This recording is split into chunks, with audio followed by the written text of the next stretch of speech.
Hey, what's going on, everybody? Welcome to the Corcoran Entertainment Show. I am your host, Franky Corcoran, coming at you with another episode. How are you guys? What's going on today? We are in March, and sorry, just clear my throat. We're in March, but it feels like December, and this is how the year has been going. We have March in December, and we have December in March, which is very odd. But hey, what can you do? Things, the world is very weird that way. But anyways, guys, thank you guys for joining into the show today. Lots of stuff planned. Not just for the podcast, but also projects in general. Stay tuned on our social media. We're going to be announcing some stuff in the coming days of what's to come next, because of course Playhouse Choral wrapped. Thank you everyone, by the way, for not just, I thanked everyone for coming to the show, but thank you all for listening to the Playhouse Choral Insider podcast. We had a lot of fun doing that, and that's always like our last hoorah for that show, or for any show really. I always say, like, once we do the Insider podcast, that's when it really sinks in that, like, oh shit, we're done now. So yeah, it was a great episode too, and thank you guys for listening. So, my guest today is John Fawkes, and it was so funny. Whenever I first saw him, I wasn't sure, is it pronounced Fawkes or Fawkes, because it's spelled Fawkes, but it is pronounced Fawkes, like Megan Fox or Michael J. Fox. So yeah, I had to clarify that with him before we started. So yeah, John Fawkes, I almost said Michael J. Fox. If only I had him on here. John Fawkes, he's an athlete who plays a sport called Jugger. Now, I had no idea what this was, and it comes from a Vincent D'Onofrio movie. Is where it first is where it comes from. The Blood of Heroes. It's a post-apocalyptic sports film, and he has a league for this sport, which I think is super awesome. And so, great chat with him. We talk about a lot of things. Talk about the sport, and team spirit, and just everything. It was a great chat. So later in the show, I'm going to give my thoughts on the Rust cinematographer has finally been, there's been some repercussions of her actions, which we will discuss later. And as you guys could tell by the title, Game Day. And no, it's not game day because I have an athlete on here. It's also game day. This episode kind of has a double meaning because it's Oscars. For all of us movie fans, this is like our game day. So a few episodes back, I did a prediction and, went through all the categories. And I am going to see how accurate it was. Was it close? Was it not? And then, I'll grade it like a teacher and give it a, percentage. We'll see. But anyways, guys, just sit back, relax, and enjoy the show today.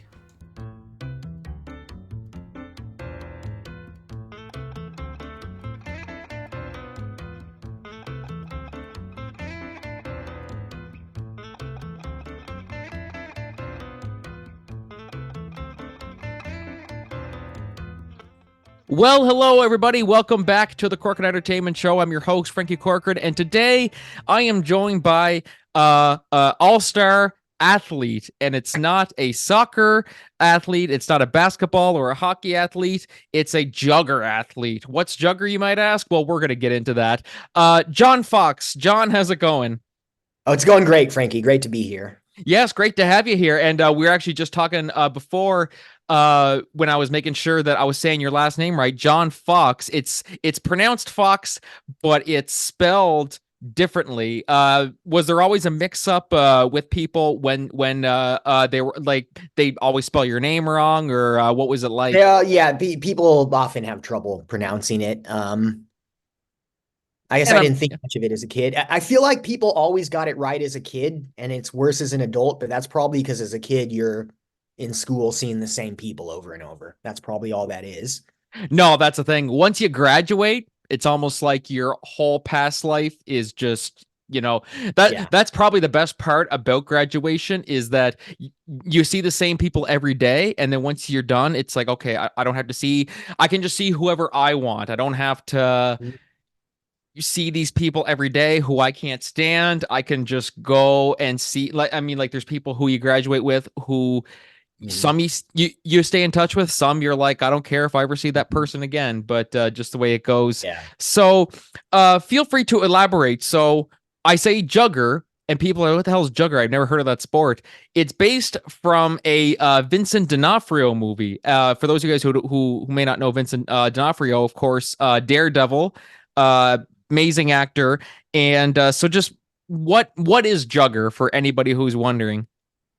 Yeah, so Jugger is we say it's about 70% sport, 30% performance.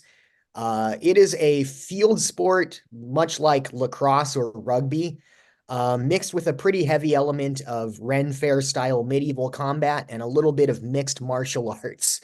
So it comes from this movie called, originally it was called The Salute of the Jugger. The American release was called The Blood of Heroes, and that's the one you're likely to find if you look for it. It starred Rutger Hauer, who you may know from Blade Runner, Joan Chen, who you probably don't know from Twin Peaks and a bunch of other movies, and Vincent D'Onofrio. Came out in the 80s when there was a big wave of post-apocalyptic movies trying to ride the coattails of Mad Max. And it is a post-apocalyptic sports film. And it's a very weird idea that somehow worked pretty well. So the game is you've got five people to a side. There is a dog skull, not an actual one in real life, a 3D printed dog skull that both teams have to put on a stake at the other end of the field. Four out of five people on each team have weapons. The fifth person does not have a weapon and is the one who gets to handle the skull. They have a big target on their backs. So it's two groups of five people beating the hell out of each other, trying to get this dog skull to the other end of the field and put it on a stake, so they can all have beers afterwards. Isn't that something? And so from what I read about it, it's 70% sport and 30% theatrics. How would you describe in that way? Like what makes up the percentages? Sure. So I think that when people see this, there's a lot of confusion about it. They're like, is this real? Is it staged? It is not staged. The theatrical element, though, is, there is some showmanship to it. We are not, in fact, trying to kill each other, which is why we've never managed to kill anyone yet, only hospitalize them. I've been hospitalized. It is a Oh dangerous Jesus. sport, but there is it's less dangerous than it was before I joined. It's actually not that bad anymore. We just get a lot of sprains. Oh yeah. um, we the theatrical element mostly comes from making the hits a little more wide and sweeping than they could be to just make them more showy. There are certain things you could do that would work in terms of winning the game that wouldn't look good, like getting down on the ground and doing like 2 minutes of ground fighting UFC style. We don't do that. I don't know that there's a rule against it. It just wouldn't be fun to watch. Um, so there are a lot of little decisions like that that we make for the sake of putting on a good show. Um, and then, of course, it's also like, it's not like boxing where when you go down, it's because you've been beaten unconscious and you physically can't get up. It is more like, when you see a player go down, they've been beaten a fair amount and they know if they keep struggling, they're just going to get hurt worse. And so they decide to take the loss and take a bit of a breather. Um, but having said that, everyone is trying to win. Um, I mean, it's not staged, either the overall game or the individual fights happening within it. People are just they're holding back a little bit, not following through completely on their hits, like they're trying to take someone's head off. Unless someone refuses to take the loss, then you maybe ramp it up a little bit, again, still without trying to hurt them. Oh, okay. Interesting. And again, this grew out of really the closest antecedent to this in terms of what the founders of the league are Ren Fair people. And so the kind of their frame of reference for this was SCA style Ren Fair combat, which again is unstaged, but it is not literal actual medieval combat in which people are really trying to kill each other.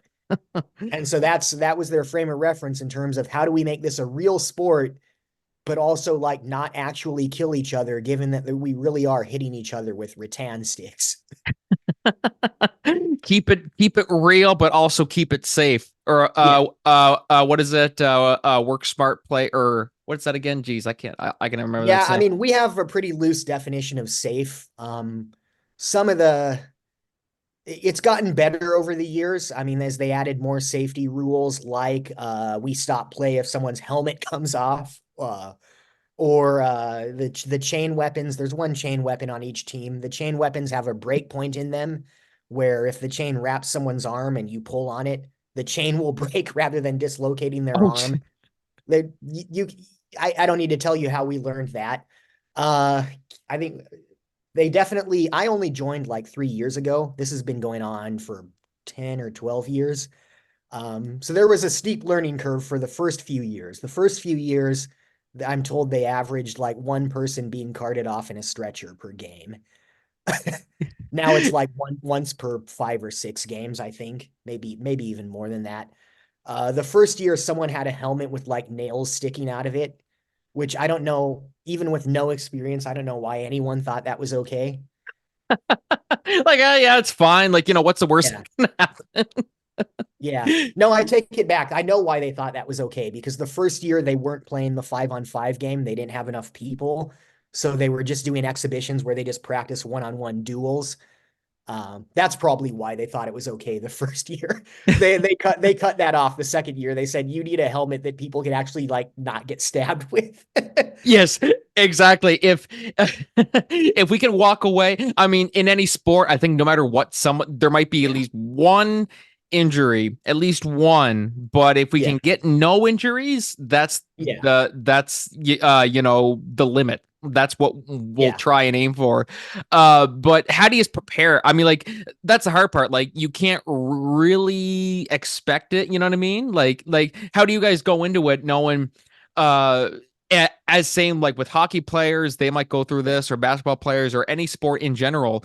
Um, it's also just general, I think, like workplace safety. Like really, with Yeah. anything you do, you're like you go into it knowing that things could happen. How do you prepare for it? Or how do you expect it? Like, is it one of those things where it's like you can't go into it not expecting someone to get hurt, or how do you guys deal with that? Yeah. I mean, the answer is we practice. Um, I mean, in practice, we play full scrimmages as long as we have enough people at practice, or even if we don't, we'll play 4-on-4.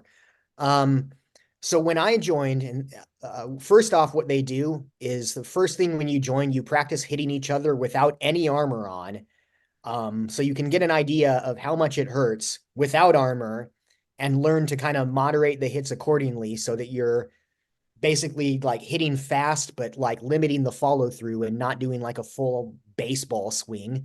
And we spar a little bit, and then we'd put armor on, having kind of initially calibrated by hitting each other unarmored, so that we're erring on the side of underdoing it rather than overdoing it.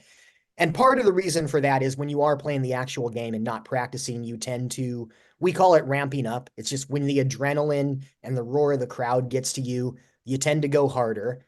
And we compensate for that by in practice going a little softer than we would in the game. And also because we don't want to get hurt in practice and then miss the actual game, which would suck because we don't get to play very often. So like getting injured and actually missing the real game sucks. That happened to me once. It sucked. There's video of it happening. Well, kind of. Is it on YouTube, or is it something that we No, we can actually, I check should out? take that back. There are photos. There's it's on the US Sun. It was last, no, 2022. We had like the Daily Mail and the Sun, two British tabloids, both like did big articles on Wasteland Weekend with like video and photos of us. So that's we're British tabloid famous. I don't know why, but if you go on the US Sun, there's a video of us playing, and you can see, actually, you don't see the moment I get a big injury. You see the moment I get the initial injury leading up to the big injury, where I just come down on my leg funny because I'm running and I come down straight legged. And that hurt a bit. And then I kept playing. And then, like 2 plays later, I got like tackled or something while I was on my knees. And my legs couldn't get out from under me. So instead of my legs sweeping out from under me, I just sprained everything up that side. Oh my God. Like Yeah. it's unreal. So when And I say I was hospitalized, what I mean was a few days later, the pain hadn't gone down and I was worried and I went to the hospital and was told, no, they're just sprains. You just need to be more patient.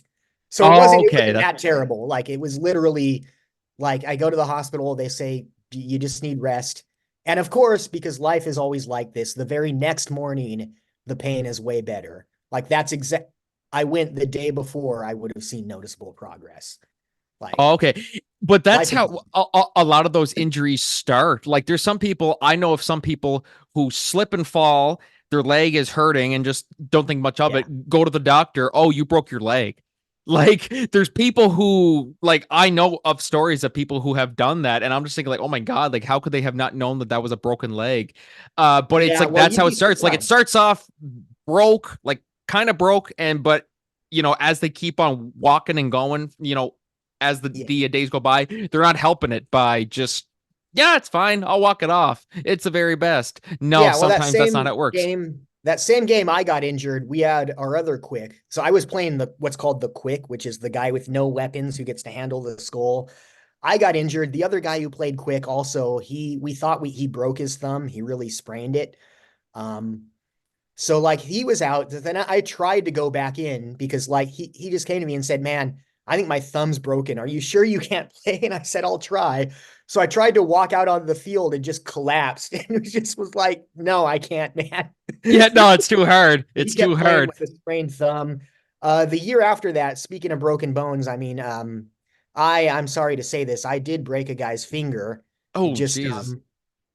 well, it was we both hit each other the same way, but it was his finger broke, mine didn't. It was just we both doing overhead swings on each other and blocking over our heads and just got our fingers smashed by the swing. Um, in my case, it was just like a sprain or whatever that's like a sprain you call it when your finger gets smashed.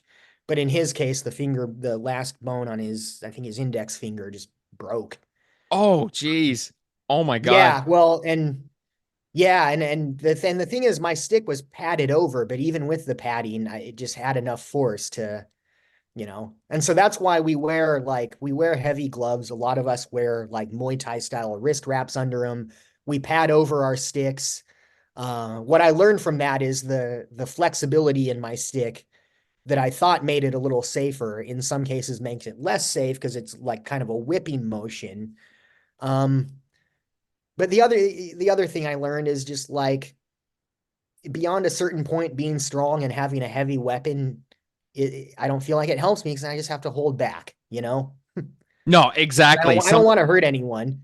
And that's the thing about this game is it's so fun. You get all amped up and you're just like, yeah, hell yeah, I want to go. I want to beat someone up until you actually hurt someone. Then you're like, oh shit. You just see red. Like that's Yeah. what happens. You just see red and then afterwards, after it all happens, might not even click until like Yeah. an hour later and you're like, oh shit, we're so and so. Oh my God, you don't remember? You just fucking put him in the hospital. Like, you know what I mean? Like, you Yeah, I just, mean, I wouldn't oh, quite say it's like that. I don't like see red or go berserk or blackout or anything. It's to me, I mean, I've been in fights, being playing a combat sport with my friends who I'm gonna go out and have a beer with afterwards does not feel like being in an actual fight to me. I can't speak for anyone else, but I'm just like, this is a really fun sport. no, exactly. But there are Yeah, some people that take it that extreme that they're literally like seeing red yeah, and get or like hockey and they're getting into fights and not you realizing just how much damage they're doing to the other people. yeah. Uh, Hockey can be like that too.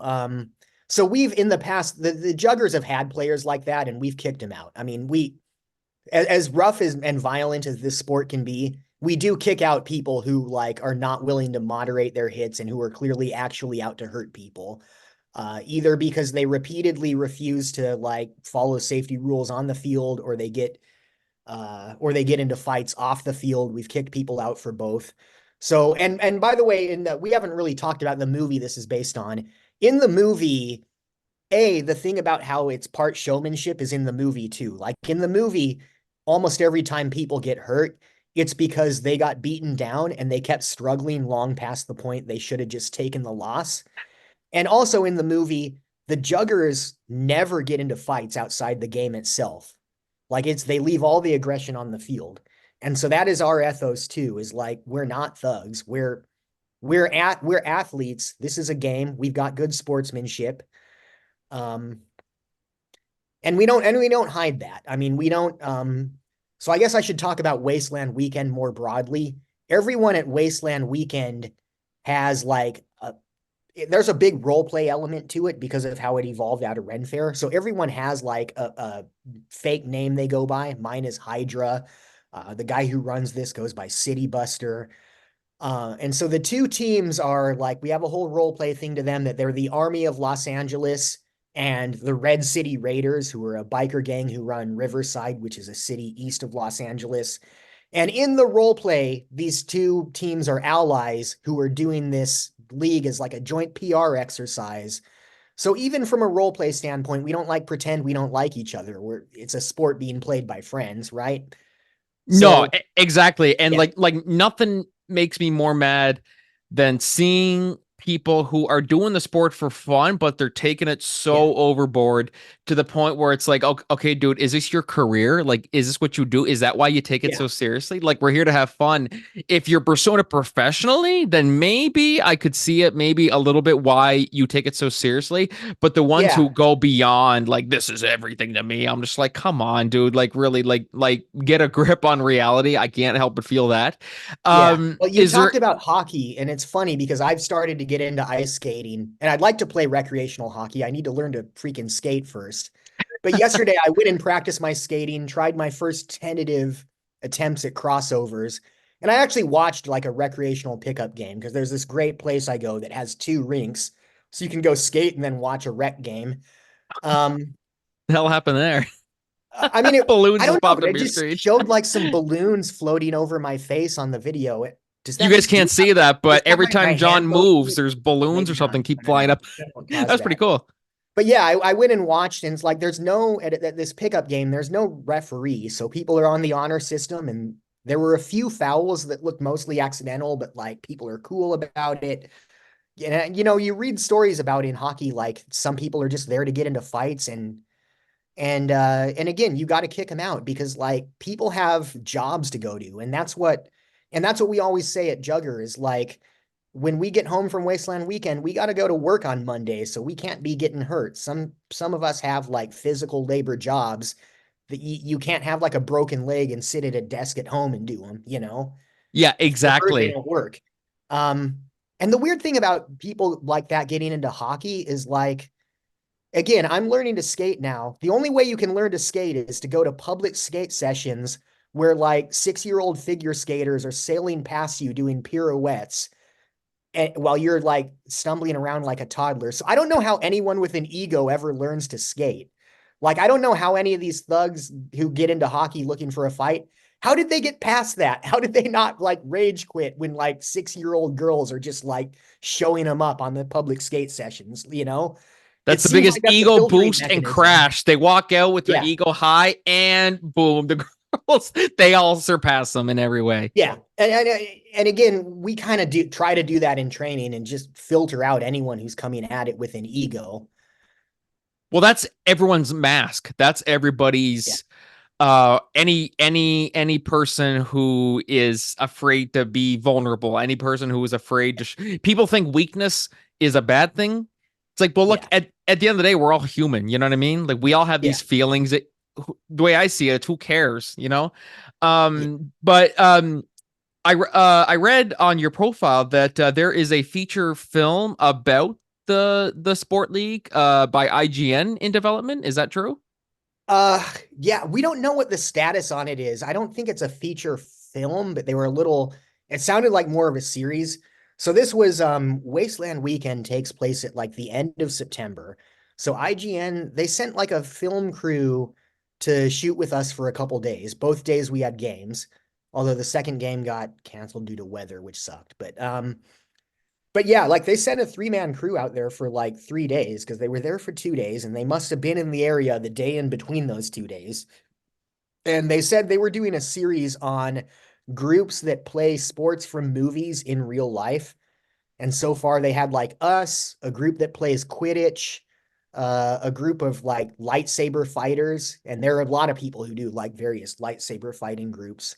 And they were looking for other stuff.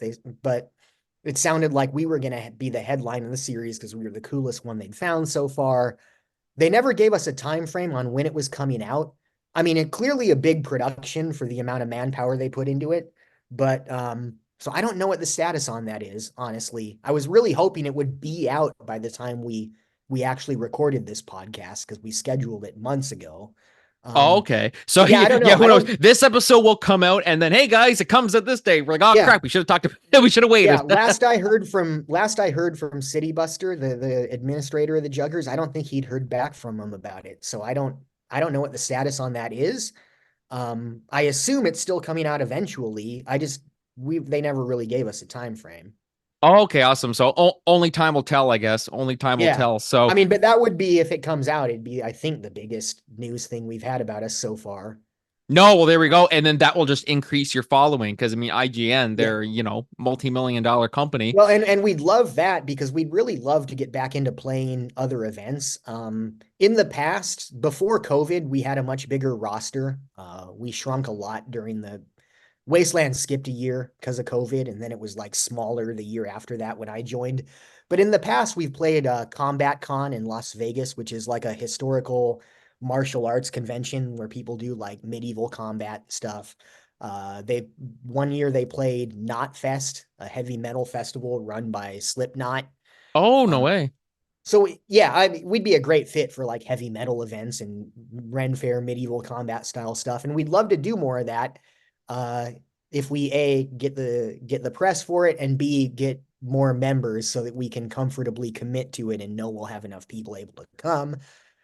So yeah, I mean that's our main motive for wanting to get a little more press here. We just Yes, Again, absolutely. this is a game, this is the most fun I've ever had, and we get to play like 2 to 4 games a year. And so like all of us would love to be able to play at least quarterly. Oh, 100%, 100%. And hopefully, once this comes out, people from Yeah, around Miramichi and, surrounding areas, hopefully they will then learn, Jugger, what the hell is this? And then, that's when all the attraction will start to come to you guys. yeah. But what can you tell us about Neo Gladiators, this upcoming event in April? What can you tell us about this that you Oh wanted yeah, to plug? okay. So Wasteland Weekend is the post-apocalyptic festival that Jugger is played at. 3 years ago, the Wasteland Weekend Corporation started a sister festival called Neotropolis, which is cyberpunk themed, space cyberpunk themed, meaning it's kind of like Firefly. You're on a cyberpunkish interstellar colony. Again, like a Ren Fair style thing where it's meant to be immersive and in theme. Everyone wears costumes. So the Juggers, or at least I should say many of the Juggers, started this new thing called Neo Gladiators, which is our combat sport performance that we do at Neo. The Neo Gladiators have about 50 or 60% overlap with the Juggers. It's a lot of the same people, plus some other people who are not in the Juggers doing it. Unlike Jugger, Neo Gladiators actually is staged. It is like pro wrestling with weapons. It is heavily based on American Gladiators and The Running Man, if you know that movie, Arnold Schwarzenegger movie where Oh, they yes, yeah. where convicts are sentenced to be hunted down. I watched it like once. It was on TV one day. I saw it, but it was so long ago I can't remember. But I know what movie that is, Yeah, though. classic, very densely packed with Arnold Schwarzenegger one-liners. Great movie. So this is although I say staged, to be clear, I think a lot of people think stage means like we actually are able to follow a script like blow for blow. That only works in the movies. Like in live staged combat, you have a very rough plan and it's heavily improvised. So again, I have gotten like actually hit doing it. That happens. Shit Um, happens and just keep her going, you but know? it's fun. Yeah, it's fun. We play characters. We have hunters and convicts being hunted. We have a loose script. And the really fun thing about it is it's more production heavy. We have a video crew who takes video of all of our fights, and we actually turn it into a little TV show every year where each fight is an episode. And we're hoping to broadcast that live at the event. We thought we were going to last year, and they didn't quite get the everything hooked up to do that. We're hoping to do that this year. So this will be season 2 of Neo Gladiators, bigger and better than ever. Um, and we do them kind of flash mob style. So the fights look the fights are not, other than the initial opening ceremony, they're not like pre-announced. We just like spontaneously do them in the middle of the more crowded area of the festival. Okay, Um, awesome, awesome. So there's lots on the go though, which yeah. is really good for you. And word is getting around about you guys. Well, especially once this documentary comes out. I might as well say documentary. I mean, that's Yeah, probably the it's a best way to put it. documentary show. It sounded like it was going to be in a multi-episode show format. That might even be up in the air. Maybe they weren't even sure about that, but yeah, documentary it is. Documentary. I was to say Yeah. because feature film. I mean, there already kind of is a feature film where this is created, so maybe that's what Yeah. that could be what it's classified as. But so documentary by IGN, Yeah. which Oh, and the other thing I should say about Jugger, so there are two versions of Jugger. The one that I'm talking about is armored Jugger, where you wear armor and you actually really hit each other.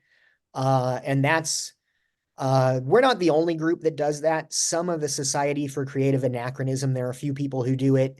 There have been other leagues that have done this on and off over the years, in the both in the United States as well as in Australia, the Czech Republic, and Ukraine that I know of.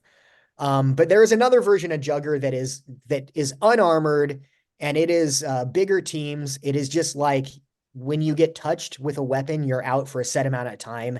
So more like fencing tag, you're out. That is much more popular, especially in Europe. You can find groups that play it around North America as well. I haven't tried it yet. I'd like to. So if you want to if you go on YouTube and search for Jugger, you will almost certainly find the unarmored version because it is bigger. If you want to find videos of us, you need to type in Juggers of the Wasteland game video on YouTube, and you can find some old videos of us of full game videos to see what this version is like. They are two completely different sports, both interesting in their own way. I have not tried the other one yet. Oh, okay, awesome. So basically, the same two different plates served by the same chef. Basically, is the best way to Yeah, put it. Yeah. and the nice thing about there doesn't seem to be anyone right here in Los Angeles playing it. The nice thing about the unarmored version is, unlike this, you can just go try it out without needing weeks of training to do it safely. So the barrier to entry is a lot lower. Um, I'm sure I wouldn't love it as much as the armored version, but the armored version, you got to make your whole set of gear. You got to spend weeks learning to play the game safely. There is a big barrier to entry to it, but that said, I hope it catches on a little more. Yes, We'd absolutely. love And I for it to mean, like, become more of a thing. yes, definitely. So anybody in Miramichi, let's start up a league. Let's do a Jugger league. Let's do that in New Brunswick. Yeah, I I think mean, people have contacted us over the years saying they want to start a Jugger league and asking us for advice. People in Australia, somewhere in like the East Coast. I want to say last year someone contacted us in Philadelphia, maybe. So yeah, absolutely. I mean, if you can get like a dozen people together who want to do this, contact us. Ask us how we do it. I'll put you in touch with the people who run the league. Um, the big thing is just what are the safety rules and how do you make the armor and the weapons to be safe, you know? yes, exactly. Safety is always the number one And priority. don't start like we did. Don't start by making it way too violent and toning it down. Do the opposite, underdo it, and then slowly like increase the level of roughness to the point that's like until you're like, okay, we don't want to go further. No, that's it. Make You it don't need to make it go through entertaining, yeah. but also safe at the same Yeah, time. you don't need Yeah. to like spend the first 6 years of your league's existence like having someone hospitalized every game the way we did. Exactly. Good advice. Good advice. I'll keep Yeah. that in mind. And John. no helmets Yep. with nails running through them. Yes. And no zip ties because apparently those cut people. Yes, exactly. Oh my God, the buggers, they are dangerous. I will give them that. John, thank you so much for coming on the show today. Really appreciate you filling us in on Jugger. Hopefully, word spreads around. This will be, next big worldwide sports league. You know what I mean? Hockey, and that's getting old. Let's get some new sports in there. This is the one. Yeah, But thank you so much for coming on, man. And let's definitely stay in touch. I think we got lots of absolutely. And thank ideas. you Yeah. for having me. Definitely. And Absolutely. guys, be sure to look up Juggers of the Wasteland on YouTube. See what John and and see what Jugger is. And what's the Vincent D'Onofrio movie again? That's based on. Why am I? The Blood of Heroes is the Blood name of of the Heroes. American version you're likely to find. And look us up on Facebook as well, especially if you want to join us.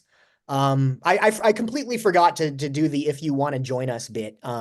So we practice in Pasadena, which is in the Los Angeles area. So historically, you've kind of had to be in the Southern California to make it to practice. We now have this new thing where a couple times a year we do weekend-long training camps where people can come into town and practice with us and just do that one long weekend instead of practicing every couple weeks in the summer like we normally do. So we now have a way for people to join us without being in Southern California as long as they can come to LA for a weekend. So look at so if you want to join us, and again, Wasteland Weekend, the festival that we play at, is a 5-day festival that always happens at the end of September. So if you are interested, we are on Facebook. Everything about Wasteland Weekend is through Facebook groups of some kind or another.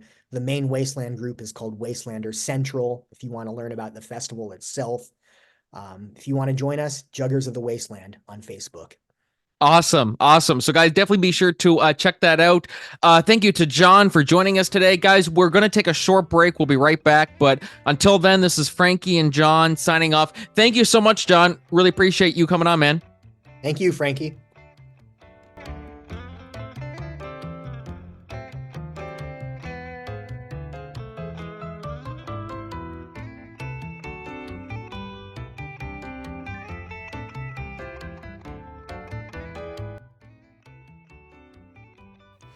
Hey everybody, welcome back to the Cork and Entertainment Show. That was me and John Fawkes.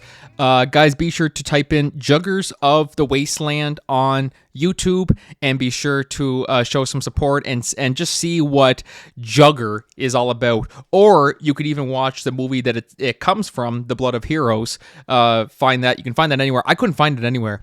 I was trying to find it just to watch before the interview, and I couldn't find it. But if you can find it, as long as it's legal, don't pirate nothing. Just basic common sense, guys. But yeah, thank you so much, John, for coming on, and had a blast learning all about the sport. So moving on to our solo discussions today. Before I talk about the Oscars, I want to talk about, of course, we have news. And I cover this a lot on the podcast. I cover it a lot because it's something that didn't need to happen. And that's really the worst. One of the worst parts about this whole incident is that this was something that was 100% avoidable. And just the way things worked, there was a lot of negligence on a lot of people's parts.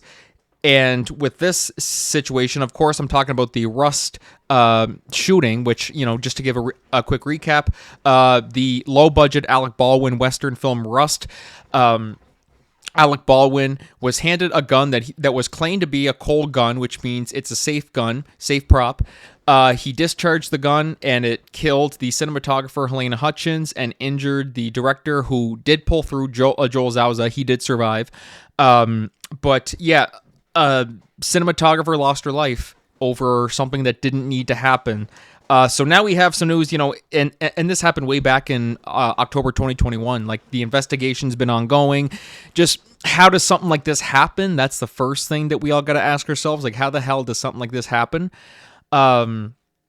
Especially when we live in a day and age where you don't even need like live rounds or anything like that. Like, people say that they have them on set to, have it be realistic for some things where they're shooting targets and everything like that. But the way I see it, I'm like, you don't need live ammunition anywhere on a set. It's unnecessarily dangerous. And it unfortunately came true, it unfortunately, it proved the point with this whole incident, which is unfortunate. So, but this comes from CBC News. Armorer for Alec Baldwin movie Rust convicted in deadly on-set shooting of cinematographer. So this was on March 6th. This was a few days ago. So I'll just read the article here. A jury convicted a movie weapons supervisor of involuntary manslaughter on Wednesday in the fatal shooting of a cinematographer by actor Alec Baldwin during a rehearsal on set of the Western movie Rust. The verdict against the movie armorer Hannah Gutierrez-Reed assigns new blame in the death of the cinematographer Helena Hutchins in October 2021 after an assistant director last year pleaded no contest to negligent handling of a firearm. The proceedings are preamble to scheduled trial, to a scheduled trial of Baldwin in July on a single charge of involuntary manslaughter. Baldwin, the lead actor and a co-producer on Rust, was indicted by a grand jury in January on a charge of involuntary manslaughter. He pleaded not guilty ahead of the proceedings, which are scheduled to begin in July. And I'm just going to go through here because we kind of already touched on the Alec Baldwin side of things a while back, but this topic is with regards to, of course, the armorer who has just been recently charged or convicted. Gutierrez-Reed, who was 24 years old and on her second feature film as armorer at the time of the 2021 shooting, pleaded not guilty at the trial held downtown Santa Fe. Prosecutors at a 2-week trial alleged that Gutierrez-Reed unwittingly brought live ammunition onto the set of Rust while flouting basic industry gun safety guidelines. Immediately after the verdict was read out in court, the judge ordered the now 26-year-old placed in custody of deputies.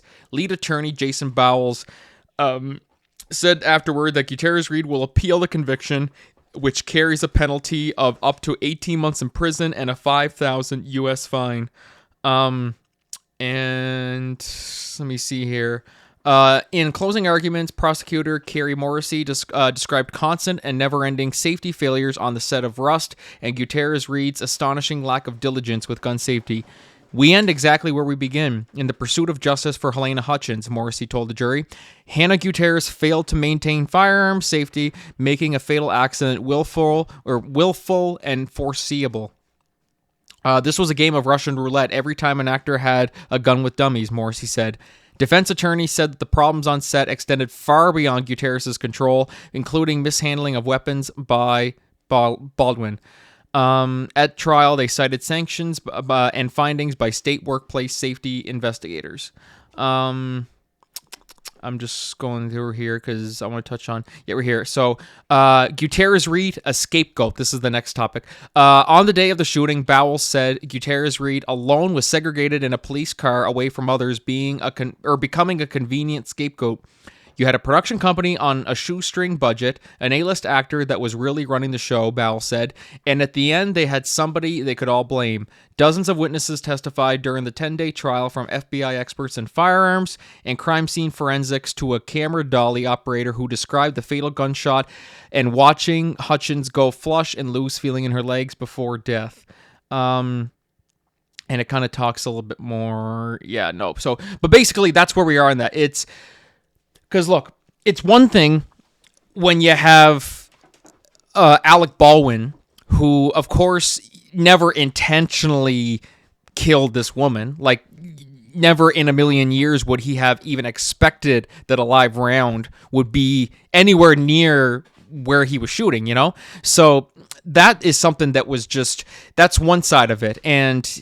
But we also got to keep in mind here, the armorer is really, you know, because Alec Baldwin, here's the thing, Alec Baldwin, not being a weapons expert, he is an actor on set who is handed a prop that he assumes, or, I mean, like, you know, he assumes because he had no reason to think that this is a real gun, because they proclaimed cold gun, it was handed off to him, and how this happens, I have no goddamn idea. It's just wild. It's just wild that this is still the fact that this even happened. I mean, like, it's crazy. I mean, I did expect that we'd still be talking about this in years to come, but the fact that we even are talking about it is crazy, because it's just something that you would never ever want to happen or would expect to happen, really. Because you wouldn't think that people would be that goddamn negligent in that they would let live rounds pop up. First off, I don't think they really specify what were those rounds doing on there on set anyway. Was it because that was what they were using for target practices and stuff like that, which I'm told that's what they do on movie sets. But how it ended up in the gun is the thing. Like, it was a complete lack of negligence on her part, especially when she checks it. This is how it's supposed to go. She checks it. And then she hands it off to, I think it's the assistant director, the first AD. They check it, they say cold gun, and then they hand it to the actor. How the AD didn't know, I have no idea. But really, it all comes back to the armorer. How this happened is beyond me. But yeah, it's just unbelievable that this happened. And so, of course, as I said, there are still trials going on that, Alec Baldwin, and that is going to go on in July. So there's still a lot more that we got on that still has to happen. So obviously I'm going to keep on covering this until it gets to some sort of resolution. But that's where we are right now, is just, a woman lost her life who didn't need to lose her life. Like, it was completely avoidable. And just had they have been responsible, the responsible adults like they are, this wouldn't be happening. And it's sad. It really is sad. So yeah, that's what I think about that is, there's no victim. There can't be anybody say, oh, she didn't mean to. Like, there's going to be some people who will come to her defense. It's like, no, that was her job and she fucked up big time. So there's got to be consequences. There are consequences to everything you do. And in this case, that should stay the same. So that's where I stand on that. No playing victim here. Like, that's the one thing about Alec Baldwin that I did not like, was how, in a way, it seemed like he was kind of trying to say, I'm the victim, without saying, because he even says, I'm not the victim here. But then when he starts to explain what happened, it was almost as if he was actually trying to play victim. And it's like, you're not the victim here, dude. You know what I mean? Like, so no victim. Like, I hope there is a victim here, and it's Helena Hutchins and her family, her husband, and I think she has kids, I believe, too. But yeah, that's where I stand on that. So guys, definitely be sure to let me know what you think about that. And I will definitely be sure to keep on covering this as the months go, or the months, and who knows, maybe years. This could be years of investigating. We don't even know. But anyways, I'll continue to cover it, and that is the latest update on that. And so moving on to our last discussion, which is the biggest of this episode, and also probably of the entertainment industry as a whole of the last few days, the Oscars 2024. This, as the title of the episode suggests, for movie fans, this is our game day. This is our Super Bowl. So definitely, guys, what you want to do here. So, of course, I'm going to go through each of the winners, see how accurate I was. But if you don't believe me, go back to watch the episode. It was a few episodes back called If the Play Goes Wrong, That's Good. And I, of course, had a musical theater director, Gregory Harrison, on for that episode. So if you don't believe me, I'm spitting facts here. Some of you might say, oh, he crossed them out afterwards and fixed it. I said, okay, no, that's why I did that episode then. I did that episode then because I wanted to have some proof that I didn't alter my predictions. So that's where we are on that. So anyways, I'm going to go through each of the categories, and just looking at it right now, did pretty good. I think I did pretty good. I was wrong. I was wrong about some things. I wasn't expecting to be right. I mean, that's the best part about predictions and stuff like that, is sometimes we're wrong, sometimes we're right. And in this case, we'll see. Let's just see how well I did. So, all right. So I'm going to go through here. So we have Best Picture goes to Oppenheimer, and I did get that one right. So that's Oppenheimer. Best Director, Christopher Nolan, Oppenheimer. I also got that one right. I was expecting Oppenheimer to just sweep everything. I really was, because it was already sweeping everything as it was. Best Actor, Cillian Murphy. I did predict that one. Although I did say in that episode, I said, who do I want to win? I was actually, I would have wanted Bradley Cooper to win, because I thought his performance in Maestro was absolutely spectacular. But I am very happy with Cillian Murphy. He certainly earned it. So I was not disappointed at all. I kind of knew he was going to win because, like I said, Oppenheimer was just sweeping all the awards. It swept the SAG. It swept Critics' Choice. It swept the Golden Globes. So I just knew it was just going to take that home. So 3 right so far, but now I'm going to get one wrong. Best Actress, I predicted Lily Gladstone, and it went to Emma Stone. So that there is an X. That's an X right there. Let me see who else I got here.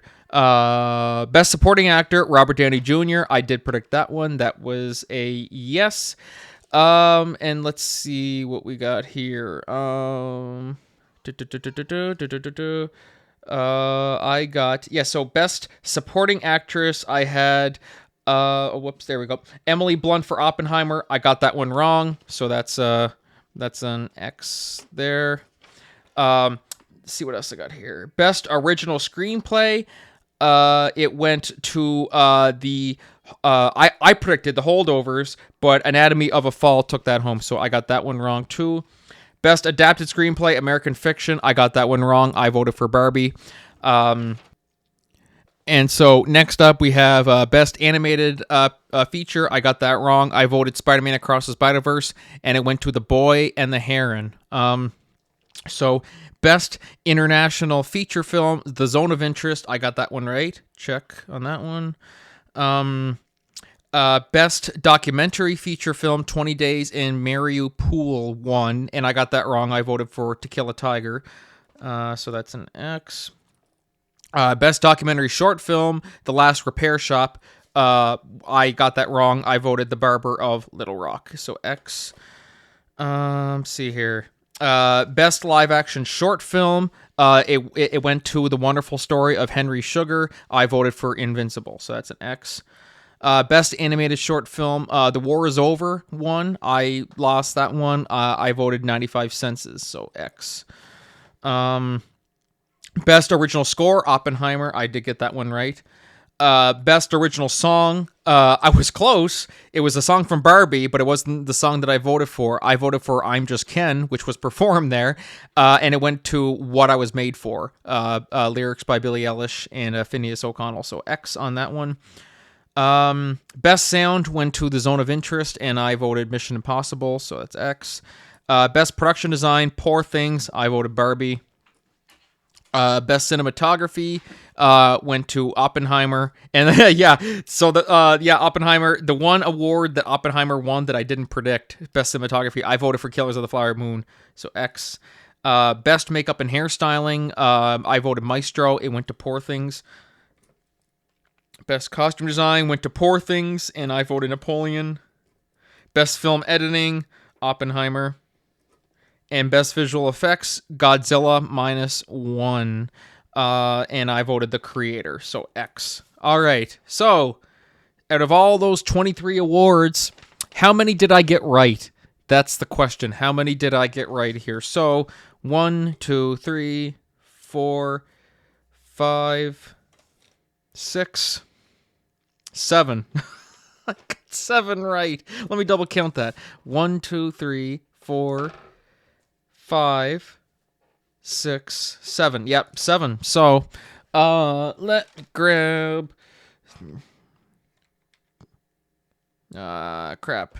So, yeah, 7 out of 23. I had to check that. I said I felt like I got more right, but I didn't. I guess I was getting too big for my britches. So, yeah, that's it, guys. 7 out of 23. But that's the best part. Well, to be fair, I didn't watch about a good number of these movies. I mean, I voted for a lot of them, like Mission Impossible. I didn't see The Holdovers. I didn't see Killers of the Flower Moon. I still want to see. I just haven't gotten around to it. But I'm glad that Oppenheimer swept it because it certainly earned it.